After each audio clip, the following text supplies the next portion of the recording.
ದನಗಳಿಗೆ ಹುಲ್ಲು ತರಲು ಹೋಗಿದ್ದ ಯುವತಿಯೊಬ್ಬಳು ಕಾಲು ಜಾರಿ ಕಿಂಡಿ ಅಣೆಕಟ್ಟಿನ ನೀರಿಗೆ ಬಿದ್ದು ಸಾವನ್ನಪ್ಪಿದ ಘಟನೆ ಅಮಾಸೆಬೈಲು ಗ್ರಾಮದ ಜಡ್ಡಿನಗದ್ದಿಯ ಜಂಬೆಹಾಡಿ ಎಂಬಲ್ಲಿ ನಡೆದಿದೆ.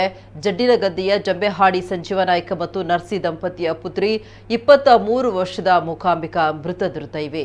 ಮುಕಾಂಬಿಕಾ ಅಮಾಸೆಬೈಲಿನ ಪೆಟ್ರೋಲ್ ಬಂಕ್ನಲ್ಲಿ ಕೆಲಸ ಮಾಡ್ತಾ ಇದ್ರು. ಅವರ ಪಾಳಿ ಮಧ್ಯಾಹ್ನದ ಬಳಿಕ ಇದ್ದುದರಿಂದ ಬೆಳಗ್ಗೆ ಹುಲ್ಲು ತರಲು ಅತ್ತಿಗೆ ಅಶ್ವಿನಿಯೊಂದಿಗೆ ತೋಟಕ್ಕೆ ಹೋಗಿದ್ರು. ಮನೆಗೆ ಹಿಂದಿರುಗುವಾಗ ಅಶ್ವಿನಿ ಹುಲ್ಲಿನ ಹೊರೆಯನ್ನು ಹೊತ್ತುಕೊಂಡು ಮನೆಯ ಕಡೆಗೆ ಹೊರಟಿದ್ದು ಮೂಕಾಂಬಿಕಾ ಹಿಂಬಾಲಿಸ್ತಾ ಇದ್ರು. ಮನೆ ತಲುಪಿದ ಅಶ್ವಿನಿ ಅವರು ಹಿಂದಿರುಗಿ ನೋಡಿದಾಗ ಮೂಕಾಂಬಿಕಾ ಜೊತೆಗೆ ಇರಲಿಲ್ಲ. ಅವರನ್ನ ಕರೆಯುತ್ತಾ ಪುನಃ ತೋಟದ ಕಡೆಗೆ ತೆರಳಿದಾಗ ಅಣೆಕಟ್ಟಿನ ದಂಡೆಯ ಮೇಲೆ ಹುಲ್ಲು ಕೊಯ್ಯುವ ಕತ್ತಿ ಕಾಣಿಸಿದೆ. ಅಶ್ವಿನಿ ಬೊಬ್ಬೆ ಕೇಳಿದಾಗ ಮನೆಯವರು ಓಡಿ ಬಂದು ಅಣೆಕಟ್ಟಿನಲ್ಲಿ ಹುಡುಕಿದ್ದು ಮೃತದೇಹ ಪತ್ತೆಯಾಗಿದೆ. ಮೂಕಾಂಬಿಕಾ ತಂದೆ, ತಾಯಿ, 6 ಮಂದಿ ಸಹೋದರಿಯರು ಮತ್ತು ಸಹೋದರನನ್ನ ಅಗಲಿದ್ದಾರೆ.